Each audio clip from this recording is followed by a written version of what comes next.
Hey guys, what's going on? It's Pervious1030 with Tin Can Gardener. And today, if I can reach him, I am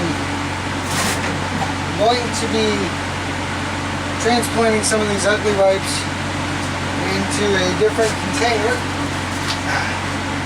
I probably won't get them all done, but I'm going to get a good lot of them done. I've actually found some of these pots laying on the side of the road. Here in South Florida, a lot of people will redo the yard and they'll just throw these right out. It's actually quite nice. I don't have to pay for them. So, all I'm doing is, well, I think I'm going to need some water, so bear with me just 1 second here, guys.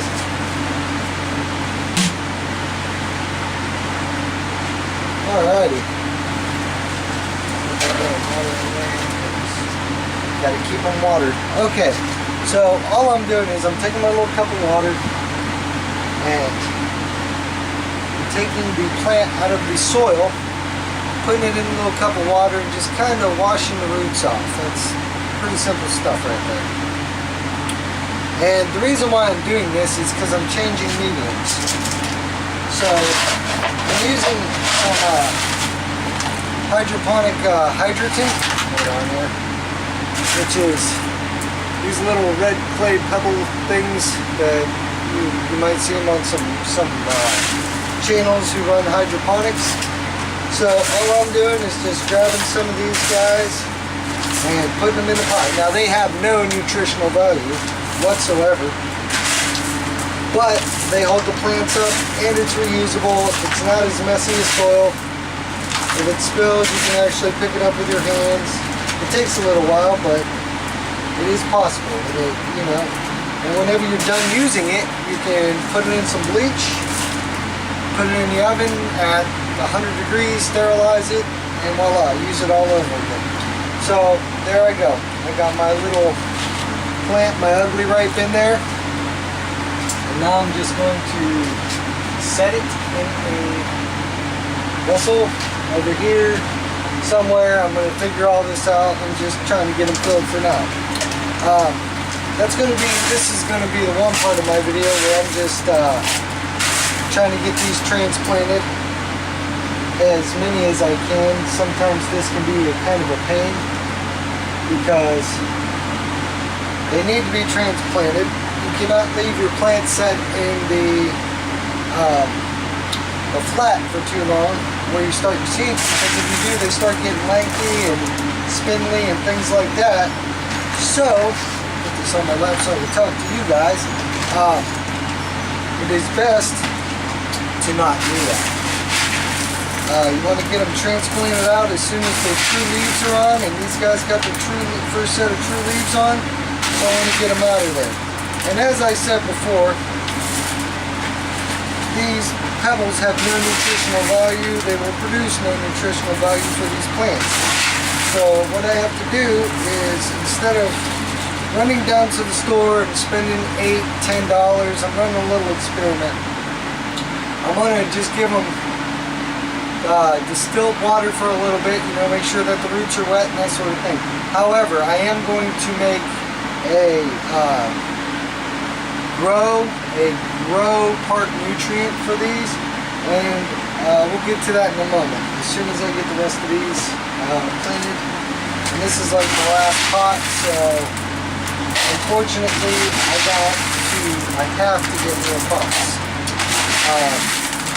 but I do have a couple pots, which is a good thing.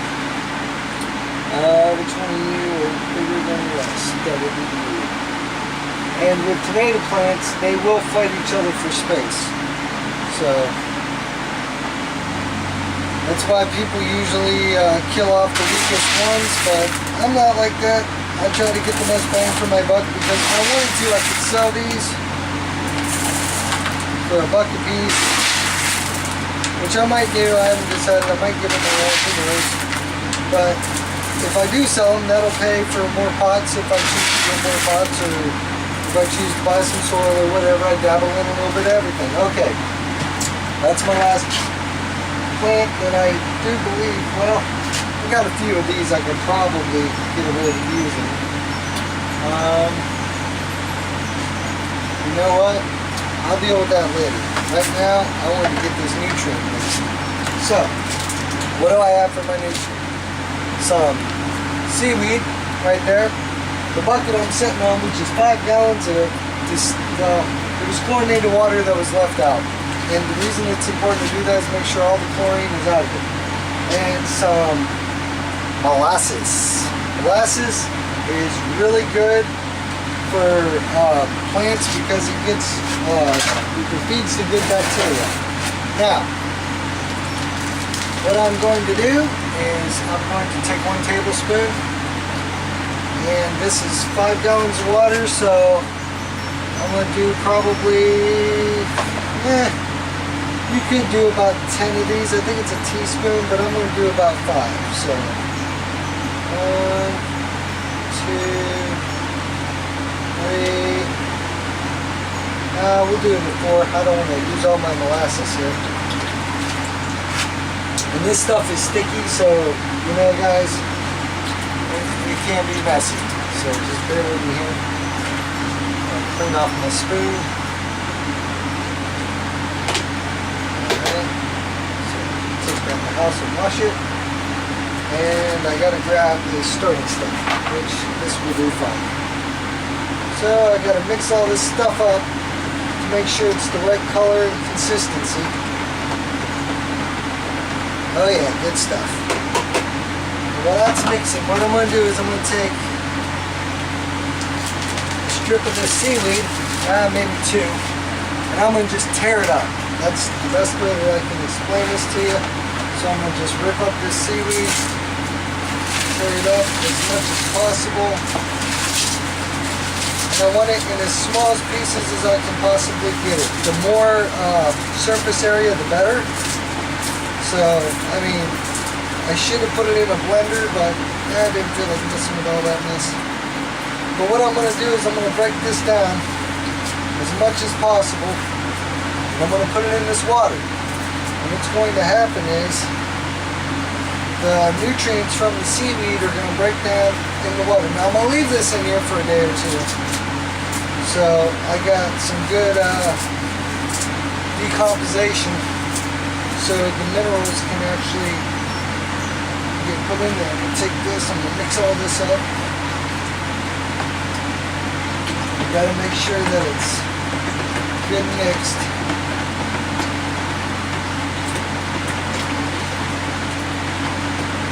The more the better, the more the merrier, as I always say.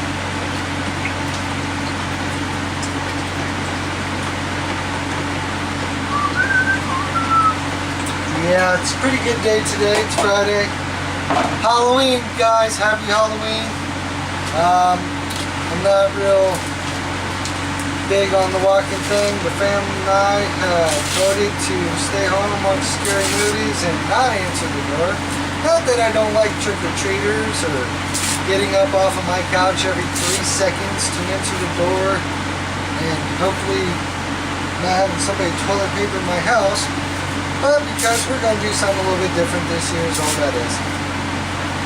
So, you know, whenever I was younger, I used to like partially walking around and doing all that mess, but I asked the kids what they wanted to do. And they said, you know, Dad, we just want to come and stay home and watch some TV because I really don't let my kids eat too much garbage. It's bad for them. And, you know, people say, well, let kids be kids. Well, that's great, and whenever you start paying my kids' dentist bill and taking care of all that mess, then they can eat whatever they want. Until then, hey, I don't want them eating that mess. So, it is what it is. Alright, guys, so I'm going to mix some more of this up. And we're going to let this sit for 2 days, give or take a day. And whenever I come back, it'll be all nice and that. But what I am going to do is I'm going to put an air stone in here. I'm going to plug this in, and I'm going to put an air stone in here and let it do what it's going to do. So, set this bad boy over here, and keep this aerated.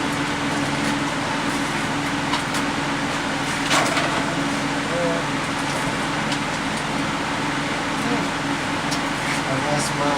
Oh! That would be a good reason, huh? Say, my air pump stopped working.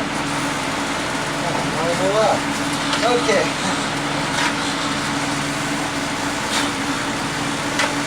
So I'm gonna wash this guy off. Can't have dirt and stuff on my air starter. Excuse me 1 moment.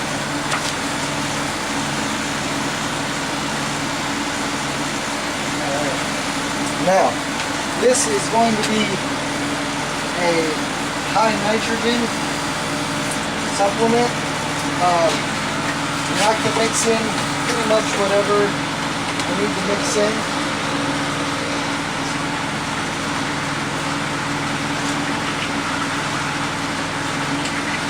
Alright, so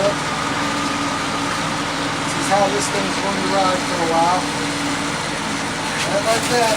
And I'll come back tomorrow and check on everything. Right now I just got to get the rest of this stuff watered and make sure that it's doing okie dokie, so to speak.